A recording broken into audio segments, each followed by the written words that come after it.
was a dishwasher and a cook. Oh, God. Must we hear that old trope again from you? I worked the road crews. Oh, okay, my God. What did you do when you were 13? I was a cook in a restaurant.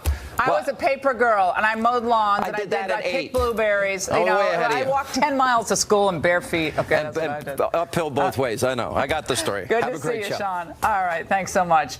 And it is a good evening from Washington because we begin with some breaking news. Check this out. According to Politico, rabid open borders zealot Congressman Luis Gutierrez will not run for re-election from Illinois. Now, the reason for his decision is not immediately clear. It's a little strange, a little odd. Surprise to me, that's for sure, if it's true. We're going to update you if we learn more later in the show. But I remember the last time I remember seeing him as he was being arrested at the White House back in August, of course, representing illegal immigrants, his community, the illegal immigrants that he said he represents. But that is great news. But first, in another story, this is another shocker, racializing the royals. That's the focus of tonight's angle. Harry and Meghan, Princess Diana's youngest son and American actress Meghan Markle, blew Brexit off the front pages today by announcing their engagement after 15 months of dating. They traveled to Africa and found true love. Hugely refreshing to be able to get to know someone who isn't necessarily within your circle, doesn't know much about me, I don't know much about her, so to be able to start almost afresh right from the beginning and getting to know each other step by step, and then taking that huge leap of only 2 dates and then going effectively on holiday together in the middle of nowhere, and you know, showing a tent together and all that kind of stuff. It was fantastic. How sweet. And when Buckingham Palace formally announced the Harry-Markle engagement today, Prince Charles and the royals couldn't have been more pleased. Thrilled, thank you very much, to both of them. I hope they'll be very happy indeed, is all I can say. I always feel like I need a translator. I couldn't quite, he was happy. And you'd expect he's a proud father. But it was the reaction on social media. I was reading some of this on the way into work today, and I was screaming, both laughing and kind of crying.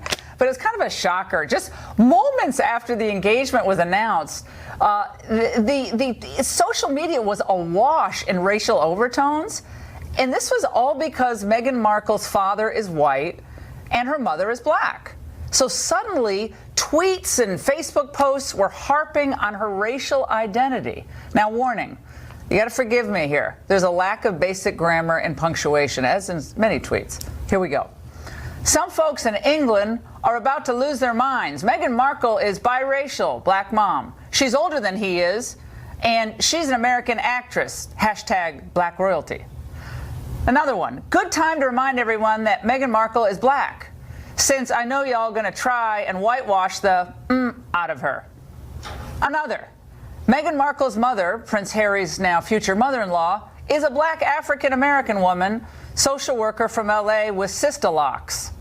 Man, look, if that's blank don't make you smile big, congrats to the royal fam bam. I don't get fam bam. Y'all couldn't be more lucky to get both. Another one. Meghan Markle is white passing. She looks white.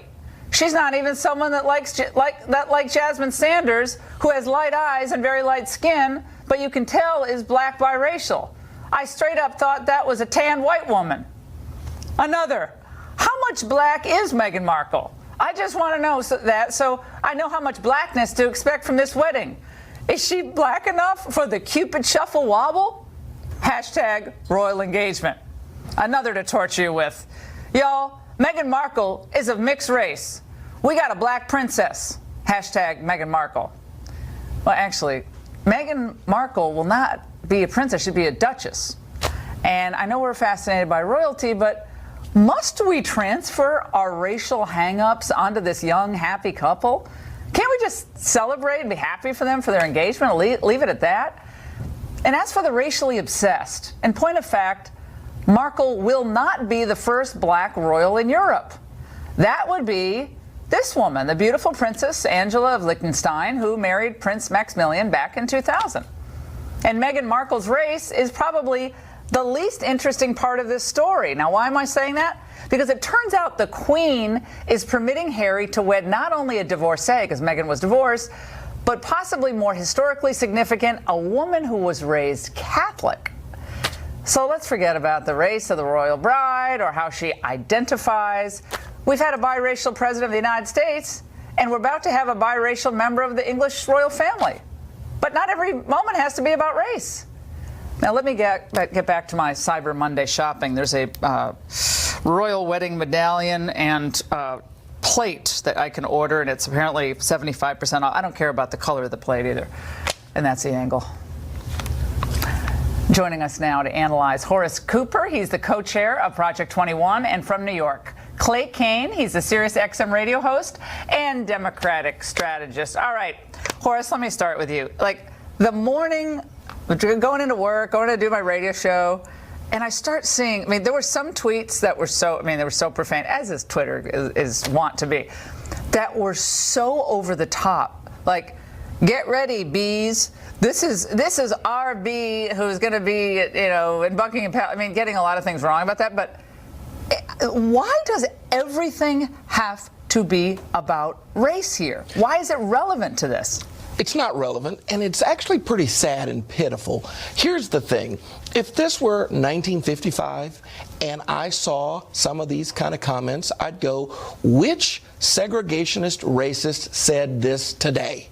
They noticed in the 1940s and the 1950s every single aspect about anybody's race as their primary attribute. It wasn't, is this person going to pay their bill? Is this person going to buy this house and move in and be a good neighbor? It was what color? What color was their grandmother? That kind of weird fixation. And we got away from it, but all of a sudden, progressives have brought it back. And too many times, I don't hear anybody on the left saying, stop that, don't do that.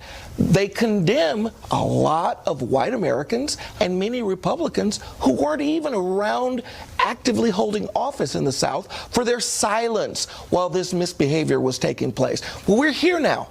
People are around. Why aren't we seeing condemnations? Some of the things you said, I just think that was outrageous. Not just bad, outrageous. Clay, let's go to you on this, because the future Duchess actually has said before, when she was dating Harry, she said she found it disheartening and discriminatory that some in the media were focusing on her racial identity and not just on their relationship, because it centered on her racial background. Why the obsession with her race when it's just a happy couple? I mean, aren't we supposed to be about content of our character, not the color of our skin? Well, aren't we there yet? Well, what you're talking about is a comment she made to the British press, because they were calling her something like a LA gangster, that she's straight out of Compton, that she's from South Central.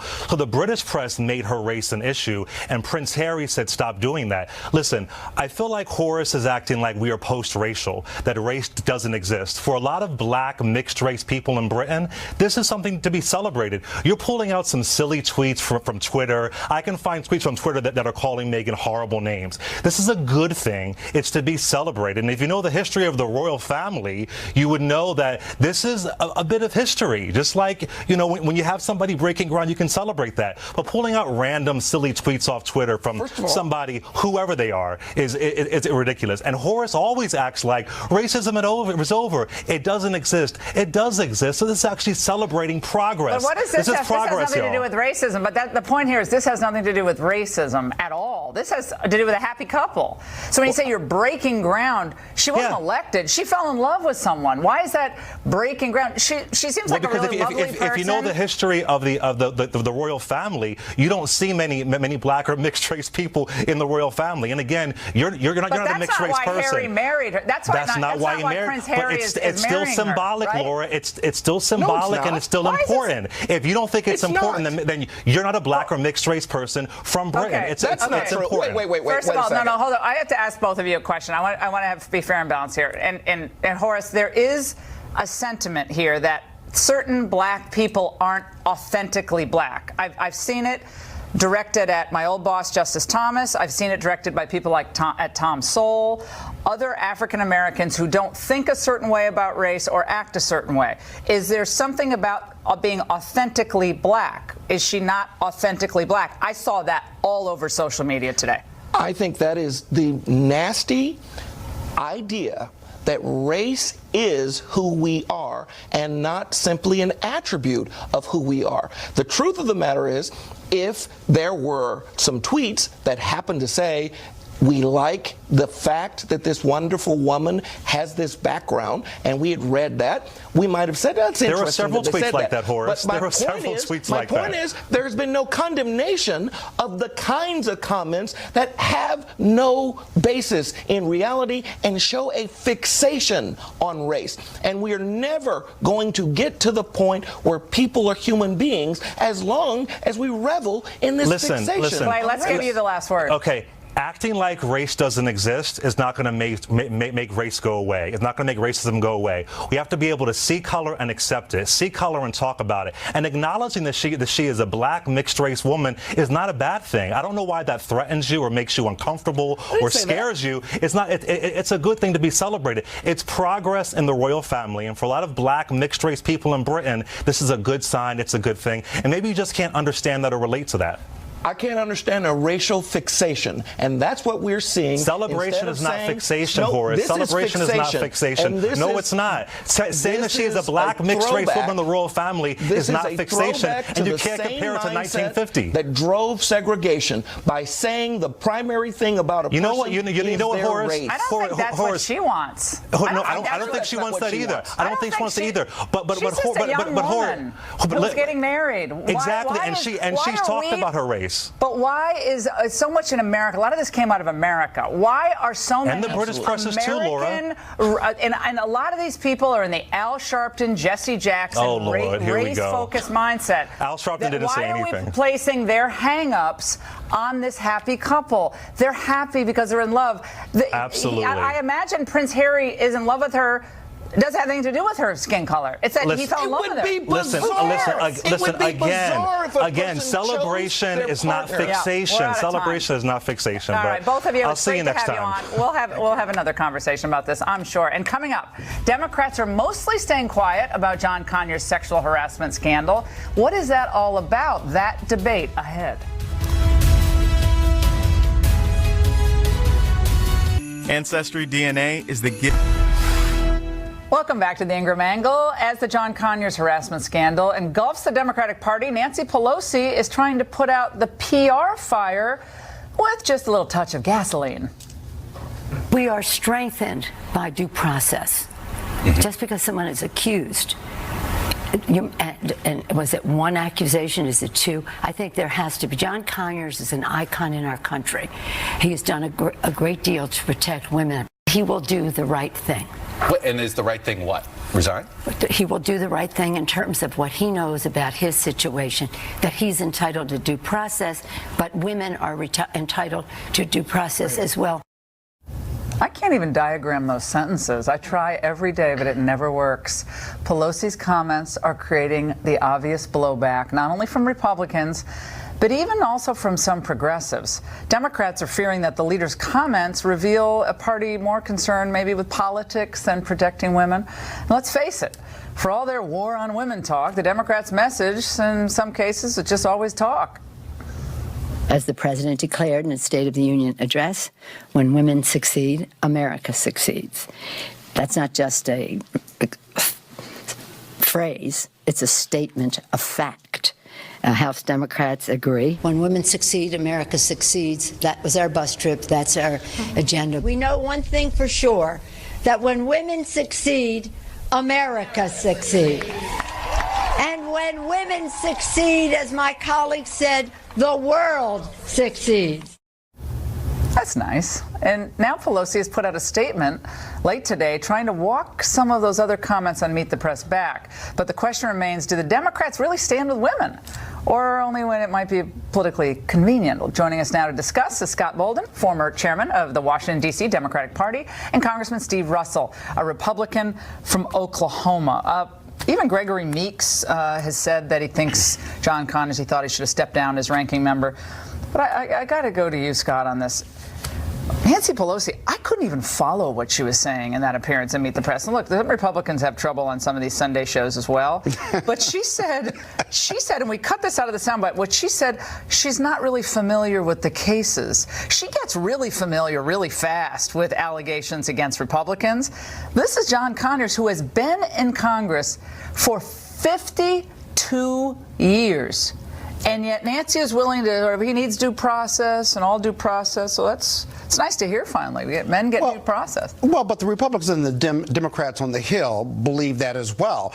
Not just due process, but the Ethics Committee should go there. I think what Nancy Pelosi, in her inartful way, was trying to say is that he can be both of those things. He can be an icon, he can fight for women, and he can have these sexual allegations. None of it's good, none of it's appropriate, and I also think that behind the scenes, before the deal was cut, she knew that he was going to step down, which he did the next day, and if she's walking back, it's only because she was inartful about it. But the fact of the matter is, she supports Congressman Speyer's bill, she supports adding resources to the ethics investigators, she supports non-disclosures going away, and she supports that the public funds should not go to settle some of these lawsuits. And so those are the most important things. Congressman, Nancy Pelosi had never talked about this shush fund, as we call it here. Never talked about it before. Settlement for all these bad actors. Don't know who these people are still, and so now it's kind of getting some traction. We talked about it, I think, first on cable, and now it's everywhere. Mm-hmm. But John Conyers, he's been in there for 52 years. This is like a lifetime appointment in Congress. That's a separate issue, obviously, but Nancy Pelosi's willing to give iconic status to him. So if you're an icon, you can get away with this stuff and just resign from your ranking position on a committee because you're an icon. So the context matters. I don't think it mattered much with Justice Thomas when they were accusing him of things. That didn't matter. You know, I'm glad to see that we've got Ms. Pelosi that cares about due process now rather than just statements. I think that that's very important to establish.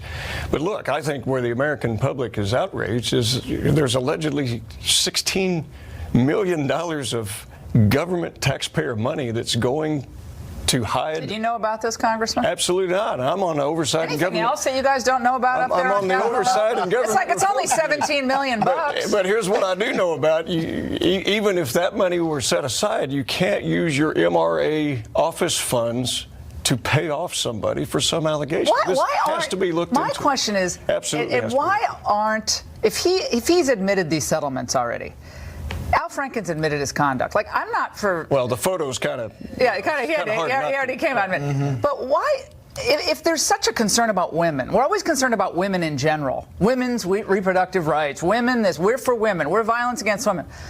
But here we have sexual harassment against women. And why aren't both parties getting together and saying, guys, you admitted to this conduct. That's it. I mean, that's it. That's it. You admitted. That's it.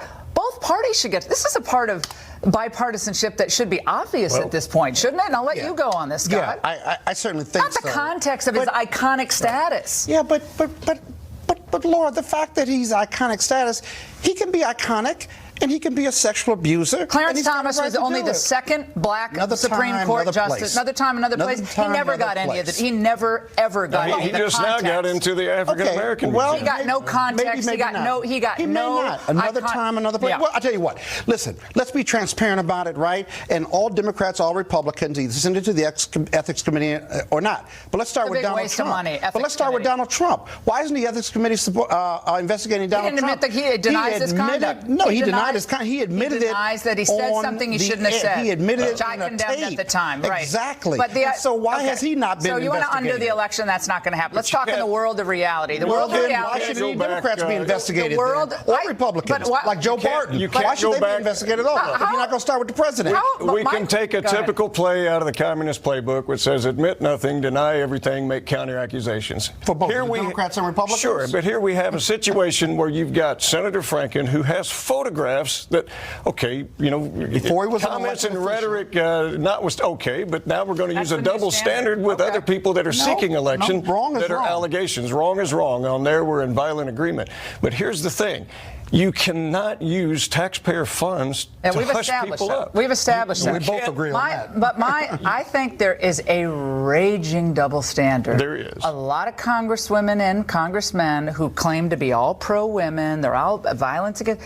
I hear that old trope, war against women. But when there are individual women who have been in situations where they feel powerless and they feel like they can't act they're stuck. They have no voice except through this ridiculous panel that was set up, and Congressman, you didn't even know about it. I mean, I'm not blaming you, but we didn't know about it. Yeah, that's insane. In the Republican and conference, we don't get wonder, briefed we're on our watching slush Fox funds, right now. It makes people wonder, who are watching Fox right now, what else doesn't Congress know about? How much other money is being spent? So, I don't know, but it was looking around. I don't know where. That's crazy. It is. That is insane. Well, and it needs to be investigated, and we need to get to the bottom of it. All right, guys. But I think Democrats and Republicans have got to have credibility, and that credibility starts with both of them being investigated, including Donald Trump.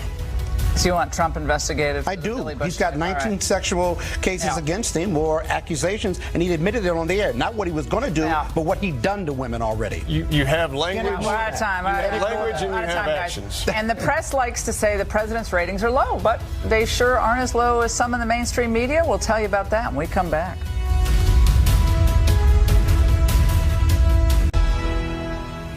The press has no trouble attacking the First Lady or the President, of course. They're good at that. But when he fights back, suddenly the First Amendment is in peril. Are Trump's attacks on the press really an attack on our democratic norms? Daily Beast editor-in-chief and CNN political analyst John Avlon seems to think so. We shouldn't normalize the spectacle because it is a serious, constant attack at our democratic norms, going after the press, going after individual entities. Joining me now on this newest bout of hyperbole is Fox News senior political analyst Brit Hume, his first time on the Ingraham angle. Hi, Brit. How are you? Hi, Laura. You got me up past my bedtime. It's great to see you. Thank you for joining us. So, thank you. Is our pleasure. First Amendment in peril because Donald Trump sent out that tweet about CNN International and his comments about fake news? Well, certainly not because of that tweet, and I would say, broadly speaking, that Trump's criticisms of the media, which have been, pretty consistent, pretty frequent, still haven't added up to anything that would threaten our First Amendment freedoms. We in the media in this country enjoy a level of freedom and protection that is rarely available, almost nowhere else on earth, and we're pretty invulnerable to government officials and politicians. There's not much they can do to us. The Supreme Court is there to safeguard our rights and has consistently done so, to the point where, for example, if someone wants to sue for libel, they have to prove that the offending party has committed either a reckless or a willful act of falsehood. That's pretty hard to prove. In my own career, Laura, I've been spied on by the CIA. I've been sued for libel. I've been criticized by name. And here I am after all these years. And that's because we're protected in this country. There's just not much Donald Trump can do to the media. I was sued for libel when I was 19, Brett, at Dartmouth. Professor sued me. I learned a lot about the First Amendment, but ultimately unsuccessful. But you're right. I was thinking about Obama, President Obama, and he had a seemingly very chummy relationship with the mainstream press, oftentimes. But then we had the James Rosen controversy. Cheryl Atkinson, the journalist, said her computer was actually hacked into. His comments about Fox News, other supporters' comments about talk radio, routinely belittling Fox and conservative internet, websites and so forth. So I could make the argument that in maybe a kind of sophisticated way, or not so sophisticated in some way, the Obama administration was much more hostile to an unfriendly, critical press. I would agree with that, Laura. I think that what was done in the case of James Rosen was grossly improper. It should not have happened. It was an abuse, and yet in the end, James Rosen is still working in Fox News and doing better than ever. And Cheryl Atkinson is certainly out there still. We are just in too well protected a position to be knocked off by or thrown off our work by government. And not only that, it's not just that we have these protections, but we in the media also have power. So we're pretty safe. Well, they don't like to be they don't like to be yeah, sorry, Brett, but a lot of people in the media, especially CNN, MSNBC, they don't want to be criticized. The idea that anyone's going to call their wisdom into question or their prognostication abilities into question, they don't like that. They never liked it. They never wanted to be called out, not by other media outlets, Media Research Center, whether it's a website or it's a talk radio. They don't like that. They don't like that. They want to be the invulnerable, invincible folks. And I'm talking about some of our other friends on other networks. I mean, we don't always get it right, but you're not immune to criticism either. You can dish it out, but you can't take it. I want to talk a little bit about President Trump's comment today at that Code Talkers ceremony and play the soundbite. Let's watch. You were here long before any of us were here. Although we have a representative in Congress who they say was here a long time ago. They call her Pocahontas. But you know what? I like you because you are special. Now, Brett, I'm not sure why the president had to bring up Elizabeth Warren. I mean, we're not really in the campaign, not in 2020 yet. I mean, maybe it was on his mind because of the Consumer Financial Protection Bureau issue. I don't know. We're going to handle that later in the show. But well, what about that moment? They're going crazy. The left's going crazy about that. I agree with you, Laura. I don't think it was a very gracious thing for him to do, and he does a lot of ungracious things. Grace is not his strength. He's ungenerous to people. He's constantly carping about people who are much smaller than he is. I'm not sure what that accomplishes. But I don't think it's a threat, and I don't think it's racist. Your earlier segment brought this to light as well. That term is flung around with abandon today, and it is a tragedy because the great achievement of the Civil Rights Movement, greater even than the important laws that were passed, were the consensus that it brought about that racism is wrong and not to be tolerated. And an overwhelming, prohibitive majority of Americans feel that way. And for that term to be flung around with abandon is an abuse. And there's been much too much of it. And I think that for Elizabeth Warren to call it a racist slur is unfair. It's wrong. She's a big girl. What he said is essentially harmless, if crude. My view of that is just move on. All right, Brett. I really appreciate it. I mean, it is kind of funny, but it's probably not necessary. And I've seen President Trump be incredibly gracious toward people, and he is very gracious, and he can turn on the charm when he wants to. But there, he had to hit the dig into. Well, at least he didn't call her Pocahontas, Britt. Look at it that way. It could have been even more perhaps ungracious. I appreciate it. Thanks so much. And straight ahead, absolute chaos at a powerful federal agency, one you might not know a lot about, that claims to be independent and nonpartisan, and yet it seems to be the exact opposite. Also claims to work for the American consumers, but did it ever really do that? A full report when we return.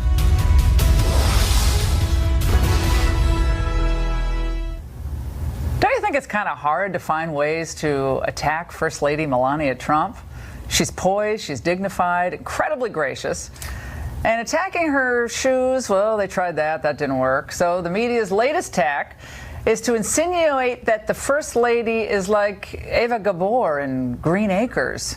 In this latest hit piece on FLOTUS, Vanity Fair writer Sarah Ellison claims that a source told her that Mrs. Trump never wanted to be First Lady because of the intense exposure, as though she were some wilting wallflower or something. Then Ellison kind of jumps the shark by leaping to this conclusion. There may never have been a First Lady less prepared for or suited to the role. This isn't something she wanted, and it isn't something he ever thought he'd win, one longtime friend of the Trumps told me. She didn't want this come hell or high water. I don't think she thought it was going to happen. Ellison also claims, get this, one told me that it is old news that she and her husband live essentially separate lives. So not only does Vanity Fair suggest the First Lady is miserable, ill-suited for the job, but also that her marriage is on the rocks. In a statement today, the First Lady's office slammed the story as salacious and filled with false assertions. And as far as not liking the role, Melania looked pretty perfect today, greeting children at the White House. Just listen to what one child said to her. He seriously looks like an angel. There you go. He really does look like an angel. Well, Vanity Fair probably won't cover that. She really looks like an angel, right? Well, looks like she's really hating that job. I don't think so. It's a rank partisan agency masquerading as a protector of American consumers, some are saying. Well, this barely known agency operates in near independence of your elected officials. The Consumer Financial Protection Bureau, I know that's a mouthful, tonight has two bosses. And it all got started on Friday when the CFPB director, Richard Cordray, an Obama appointee, announced his resignation and said his chief of staff, Leandra English, would temporarily replace him. But President Trump had other plans and named his budget director, Mick Mulvaney, to fill the post until a permanent replacement could be named. But Ms. English is not going quietly, filing a lawsuit that claims the job is still hers. So there are currently two people claiming to be the rightful leader of this big Consumer Financial Protection Bureau. It's unbelievable.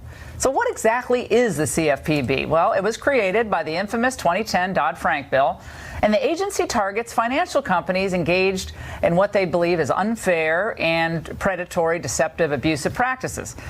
Here's what Democratic Senator Elizabeth Warren said about the CFPB way back in 2013. What we know for sure is now this agency is here to stay. No more clouds over what it legally is entitled to do. No more attacks that say maybe we're going to be able to undercut it in this way or weaken it in that way. We got a full-fledged watchdog, the one we fought for, and he's going to be there to fight for us. I love it.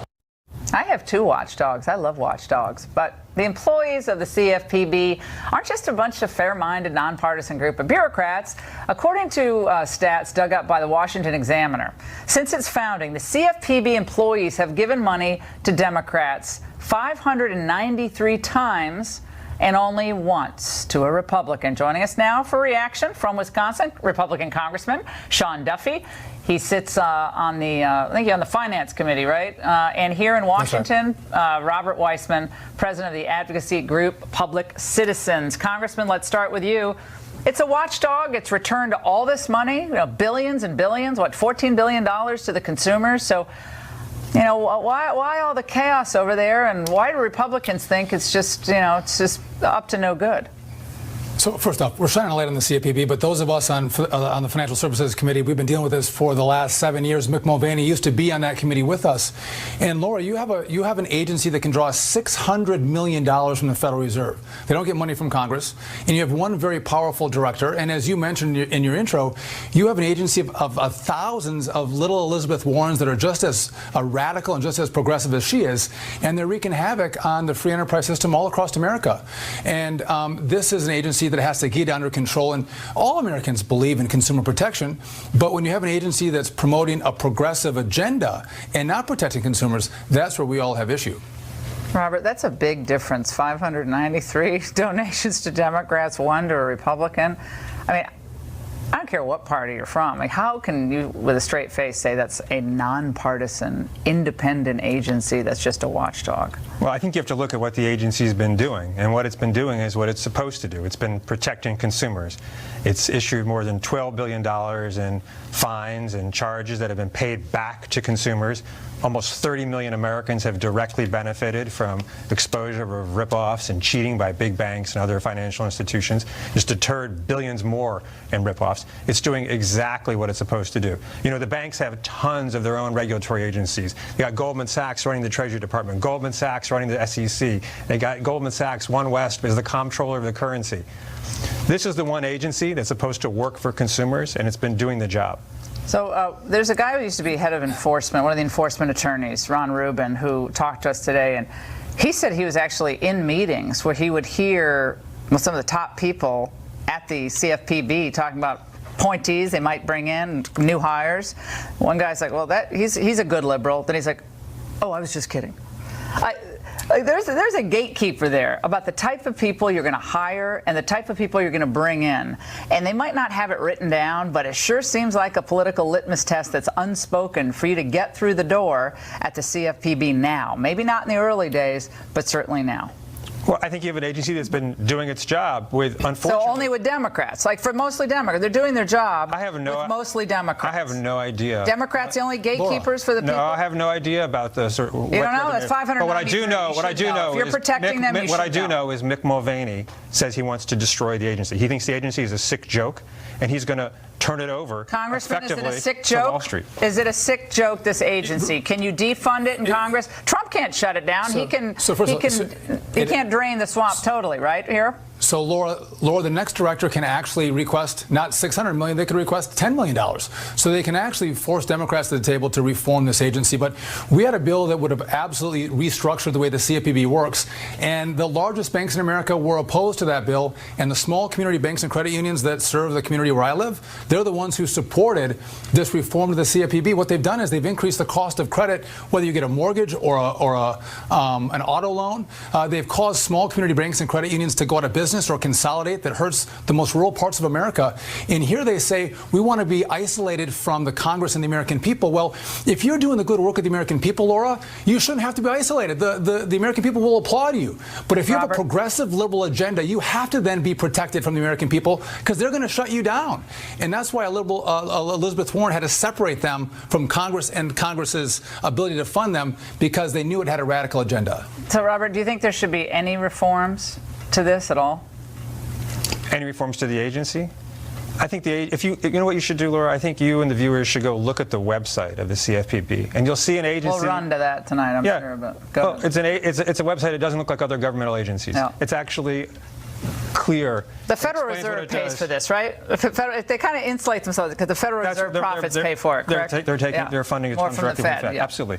But they're doing their job, and they explain what they're doing. They're incredibly transparent about what's going on. And I think if people go there and see the plain English explanation of what's going on, they're going to like it. Small community banks, what the congressman said, he's been studying this for years. Small community banks. They don't have any problem with this. They're not being hurt. The credit's not being squeezed on their side. No, actually. Big banks are at record profits, and small banks are doing pretty well. The CFPB doesn't have primary jurisdiction over banks for less than $10 billion Really quick, Sean. Listen, it's the small bank's biggest complaint is the CFPB. The rules and regulations pass to them, and big banks can deal with a lot of rules and regulations. Small banks cannot, and that's why they have to consolidate or go out of business, and that's why you hurt rural America, and that's why rural America came out in force to support Donald Trump. All right, well, we made some progress understanding a really complex federal agency, and it's an independent agency, and a lot of people don't even know it exists, frankly, so thanks to both of you.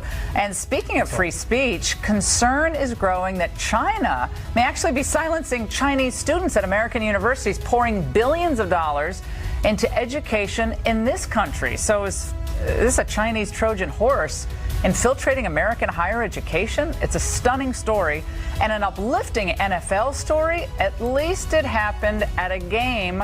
That too when we return. All right, now this is a story you haven't heard much about, but I'm going to ask a question. You got to think about it. Is China hindering free speech on American soil? How can that be? Well, Wang Dan, who's a former leader of the 1989 Tiananmen Square protests and founder of an independent think tank that promotes democratic reforms in China, says the Chinese Communist Party is extending its surveillance of critics abroad, reaching into Western academic communities and silencing visiting Chinese students here. Through a campaign of fear and intimidation, Beijing is hindering free speech in the United States and in other Western countries on college campuses. We have enough problem with free speech on college campuses. Now we got it from China. Joining us now for analysis from Florida is Stephen Mosier, a China expert and author of Bully of Asia. And here with me in Washington, Shirkan Ali Khan, who's a graduate student at Catholic University and a spokesperson for persecuted Chinese civil rights activist Gwen Guangcheng. Let's start with you, Steve. You've been covering China for years. I know none of this is surprising to you. I think a lot of Americans, however, are shocked to know that Red China, and yes, I still call them that, Red China has such a long arm into the U.S. academic community. Tell us how they're intimidating speech on campus. Well, Laura, it has a long arm into the U.S. academic community. The arm is getting longer all the time. I'm kind of the poster child for the persecution by China of American academics and American students who criticize the Chinese regime for human rights. You recall we've talked before about my reporting on forced abortions in China, which led the Chinese government to demand of Stanford, demand, not ask, that I be expelled from the university, and Stanford complied. That was a long time ago. China is larger and more powerful today than it was then. It is much more active in suppressing speech. Yeah, they have more money. They have a lot more money. And Shirkan, specifically, what's happening on the college campuses? So college students, most of them come from the white-collar class in China, and most of those people are employed by the Chinese state-owned enterprises. And those students feel pressure when they're here in the States to self-censor. They know that their social media is monitored, and that has a very strong chilling effect. So I was looking at a chart, I think the Wall Street Journal did it, of the number of Chinese students in 2000, come to the United States in 2000, versus today. And I believe the number today was over 500,000 in the United States. Does that sound right to you? I think that I've seen at least over 350,000. The chart goes like this. Yes, the bar graph. Oh, there it is. Correct. So you got to see it there. It's on the right. Thank you. Yes. So there we go. So it's on the right. That's where we are essentially today, at top. Yeah. A lot of Chinese students here. More surveillance through social media, more pressure on the upper class, especially Chinese, to abide by the communist dictates. Now, does this happen in pressure on their families at home? Does this happen in subsidies being removed, educational subsidies? And then how does it spill over into the other parts of campus? Yeah, well, it's a very sophisticated strategy where they monitor social media, and they know that they have, they up the pressure where the students know that they might get a call from their parents saying someone from the government came to visit us, or their parents might be employed by a bank, which is also owned by the government.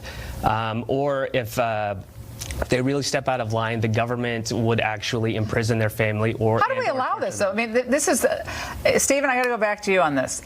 This is shocking to most people because we are a free country. We hear about Russia collusion, Russia's attempt to, supposed collusion with Trump, which is ridiculous, and the attempt to influence our election. I'm sure they probably did. But what about this? This is China's attempt through setting up all these Confucian institutes, Chinese studies at universities. Some of them are cool, I imagine. But boy, they have an enormous amount of power and money operating right now in the United States for a purpose. They have a purpose. What's behind that purpose? Well, behind that purpose is the idea of controlling all discussion, all debate about China.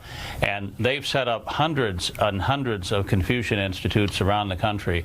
And they go to a college or university, offer them millions of dollars in return for room on campus, so the institutes are on campus. They're named, of course, after Confucius and not, say, Chairman Mao Zedong, who's one of the great mass murderers of human history, having murdered 65 million people.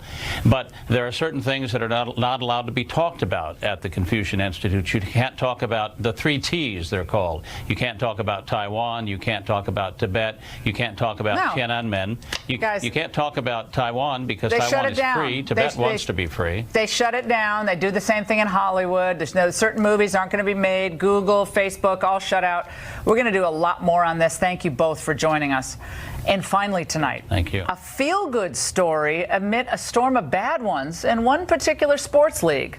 Well, the old joke used to go, the NFL stands for the No Fun League.